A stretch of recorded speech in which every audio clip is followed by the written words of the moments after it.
আজ হচ্ছে শনিবার, তো চলে এসেছি ভিরিঙ্গি কালীবাড়িতে পুজো দিতে। ২-৩ দিন ধরে ভাবছিলাম যে কালীবাড়িতে আসবো, পুজো দেব।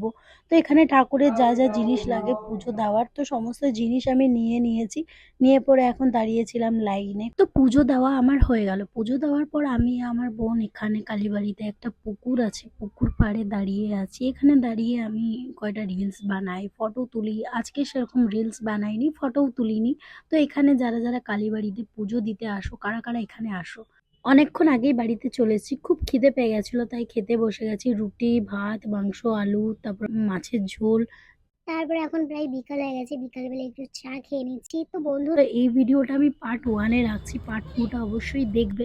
এখন অনেকগুলো গার্ডার নিয়ে নিয়েছি, আমি চুলটা ডিজাইন করে বাঁধবো। অবশ্যই পার্ট 2টা দেখবে। আরেকটা কথা, আমি এই ভিডিওটা ফুল ব্লগ ভিডিও আপলোড করব। এখনো আমার এডিট করা হয়নি, এডিট করে পরে আপলোড করব, দেখে নিও। টাটা।